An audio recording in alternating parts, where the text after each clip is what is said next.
Hello student, तो आज हम लोग ब्लैक बुक का एक और क्वेश्चन लेकर के आए हैं। वेक्टर और 3D का एक्सरसाइज नंबर 1 है और क्वेश्चन नंबर 5 है। क्वेश्चन नंबर 5 अब इसको सॉल्व करते हैं। तो इसमें कह रहा है क्या कि एक्यूट एंगल जो है एक लाइन और एक जो है ना ये प्लेन XY प्लेन के बीच का एक्यूट एंगल θ1 है और दो प्लेन के बीच का एक्यूट एंगल θ2 है। तो cos square θ1 plus cos square sine square θ2 का वैल्यू निकालना है। तो यहाँ पे दो कंसेप्ट का यूज होगा। एक तो क्या होगा कि अगर एक लाइन और एक प्लेन हो तब जो है ना हम एंगल कैसे निकालेंगे।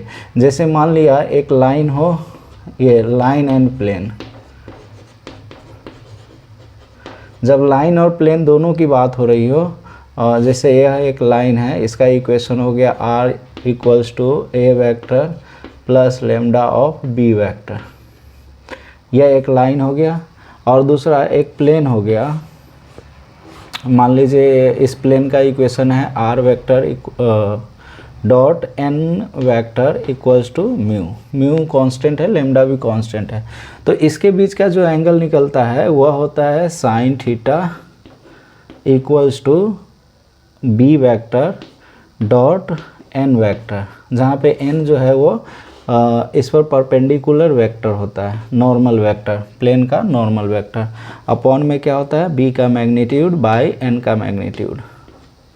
फिर जब दो लाइनें हो या दो प्लेन हो, यहाँ पे दो प्लेन दे रखा है तो दो प्लेन का इक्वेशन की बात करते हैं। तो अगर a1x plus b1y plus c1 z equals to d1, फिर a2x plus b2y plus c2z equals to d2, यह अगर जो है प्लेन का इक्वेशन है तो इसके बीच का जो एंगल निकलता है वो निकलता है किससे, तो cos थीटा का value a1 a2 plus b1 b2 plus c1 c2 upon में root under a1 square plus b1 square plus c1 square, फिर into a2 square plus b2 square plus c2 square. इसके जो है ना help से जो है हम लोग ये क्वेश्चन को सॉल्व करेंगे। ये दो कंसेप्ट का यूज होगा। तो अब देखते हैं हम लोग, यहाँ पे कह रहा है एक लाइन और एक प्लेन।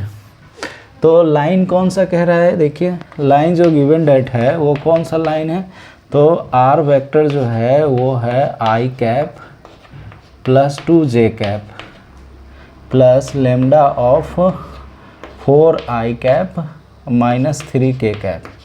तो इस इक्वेशन में अगर देखा जाए तो b वेक्टर जो है वो तो क्या हो जाएगा 4i cap minus 3k cap. वैसे अगर a भी लिखिए तो a जो हो जाएगा, हालांकि a की ज़रूरत नहीं है, फिर भी a वेक्टर को लिखें तो ये i कैप अब प्लस 2j कैप होगा। फिर कह रहा है कि एंड xy प्लेन। अब बताइए xy प्लेन की अगर बात करें तो xy प्लेन कैसा होगा, तो जैसे यह x एक्सिस हो गया, ये y एक्सिस और ये z एक्सिस। तो ये जो प्लेन होगा, ये सरफेस वाला ये जो प्लेन होगा वो xy प्लेन होगा। अब देखिए इस पर जो इस सरफेस पे जो परपेंडिकुलर है वो z एक्सिस है। इसका मतलब इसका जो नॉर्मल वेक्टर होगा वह in the direction of z vector होगा, z एक्सिस होगा। तो इसका मतलब नॉर्मल वेक्टर को अपन ये कह सकते हैं कि के डायरेक्शन में जो है ना, मतलब z एक्सिस के डायरेक्शन में एक वेक्टर होगा। तो ये k कैप तो होगा ही, तो इसके साथ कोई भी मैग्नीट्यूड ले लेता हूँ, कोई भी मान लिया m k कैप ले लिया। तो यह n वेक्टर जो है जो xy ये वाला ये सरफेस है और xy प्लेन है, इस पर जो परपेंडिकुलर नॉर्मल वेक्टर होगा वो mk वेक्टर ले लिया। तो अब कह रहा है इसके बीच का जो एक्यूट एंगल है वो θ1 है। तो एक्यूट एंगल है θ1 है। तो अब इसके लिए फॉर्मूला लगाता हूँ। तो ये यहाँ पे क्या आएगा, तो साइन θ1। तो साइन θ1 होगा क्या, तो ये b vector dot n vector mod of b vector mod of n vector. ये ध्यान में रखिएगा कि एक लाइन और एक प्लेन हो तो साइन थीटा से निकलता है, जबकि दो प्लेन हो या दो लाइन हो तो कॉस थीटा से निकलता है एंगल। तो अब जो है ना ये साइन थीटा 1, बी वेक्टर देखिए, बी वेक्टर है 4i कैप माइनस का 3k कैप, और ये एन वेक्टर जो है वो m k कैप अपॉन, अब इसका b का मैग्नीट्यूड, तो b का मैग्नीट्यूड क्या होगा, तो 4 का स्क्वायर और ये -3 का स्क्वायर, और इसका क्या आएगा, तो m का स्क्वायर। अब देखिए डॉट प्रोडक्ट क्या होता है, तो i वाले का i वाले से मल्टीप्लाई, j वाले का j वाले से, और k वाले का k वाले से। तो इसमें तो i वाला है नहीं, तो इसके i वाले से, तो इसमें नहीं है i, इसका मतलब है कि 0 है i के साथ, तो ये ख़त्म हो जाएगा। j वाला इसमें भी नहीं है, j वाले इसमें भी नहीं है, तो वो भी समाप्त हो जाएगा। k वाला इसमें है, ये भी इसमें भी है, तो ये k जो है वो -3i इंटू हो गया m अपॉन में, अब इसका मैग्नीट्यूड, तो ये 4 का स्क्वायर 16 -9 का स्क्वायर 9, तो 16 और 9 प्लस करेंगे 25, 25 का रूट अंडर 5, और इसका m स्क्वायर का रूट तो m हो जाएगा, तो इसे m से m समाप्त हो गया, तो ये -3 अपॉन में 5 हो गया। अब यहाँ पे चूँकि थीटा एंगल जो है उसके बारे में कह रहा है कि ये एक्यूट एंगल है, तो जब एक्यूट एंगल है here theta 1 is acute angle, तो अगर एक्यूट एंगल है तो साइन थीटा 1 जो है वो पॉजिटिव होगा, तो इसका मतलब है कि साइन थीटा 1 हो जाएगा पॉजिटिव, तो ये 3/5। अब देखिए हमसे पूछ क्या रहा है, यहाँ पे कह रहा है कॉस स्क्वायर थीटा 1, जबकि हमने निकाला क्या, साइन थीटा 1, तो हम जो है ना कॉस स्क्वायर थीटा 1 निकालते हैं, तो यहाँ पर अपन साइन स्क्वायर थीटा 1 निकाल लेते हैं, तो ये sine square cos square theta 1 निकाल लेते हैं, तो कॉस स्क्वायर क्या होगा, कॉस स्क्वायर थीटा 1 ये हो जाएगा 1 माइनस साइन स्क्वायर थीटा 1, तो अब ये 1 माइनस साइन थीटा 1 क्या है, तो 3/5, तो इसका स्क्वायर करेंगे तो 9/25, तो अब इसको सब्ट्रैक्ट करिए, तो ये 25 और ये 25 माइनस का 9, तो ये हो जाएगा 16 अपॉन में 25। तो ये कॉस थीटा 1 का वैल्यू तो आ गया 16/25। फिर अब कह रहा है क्या कि acute angle between the lines, यह और यह, इसके बीच का जो है ना एक्यूट एंगल वो थीटा 2 है, तो अब यहाँ से जो है ना इसका यूज करते हैं। ये है एक प्लेन x + 2y = 0, तो यहाँ पे अगर देखें तो a1 क्या है, तो a1 है x का कोफिशिएंट 1, b1 क्या है, तो y का कोफिशिएंट तो 2, c1 क्या है, तो c1 z का कोफिशिएंट तो यहाँ पे कुछ भी नहीं है, तो 0 है।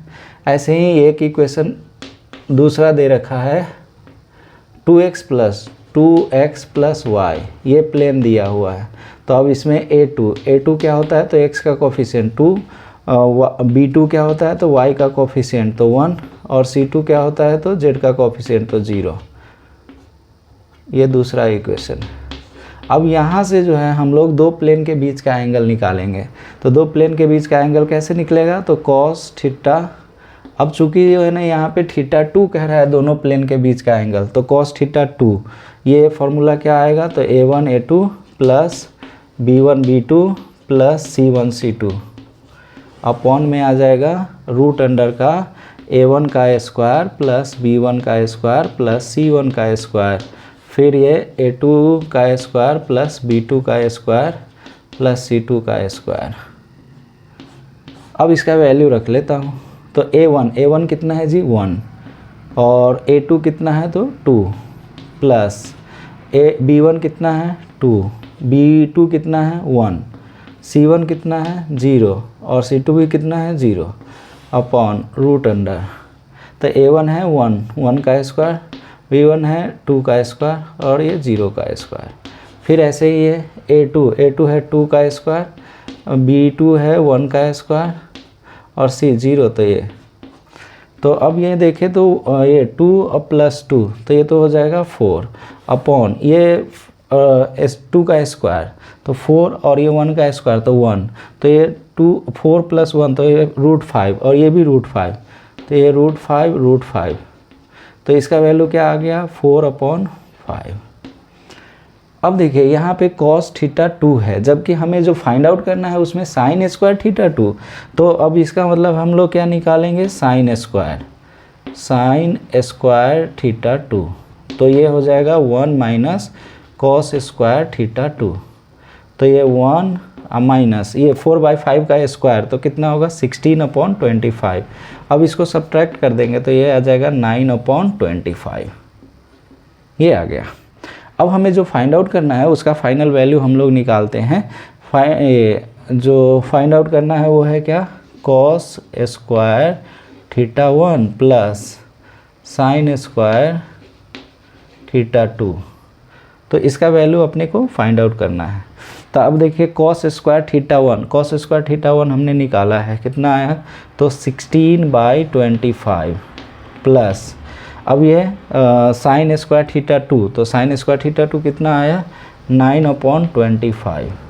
अब इसको सम कर लीजिए तो ये 25 और ये 16 प्लस का 9, तो ये भी आएगा 25/25, तो इसका आंसर कितना आ जाएगा 1। तो इस क्वेश्चन का जो आंसर होगा वो 1, फर्स्ट ऑप्शन करेक्ट हो जाएगा। Thank you.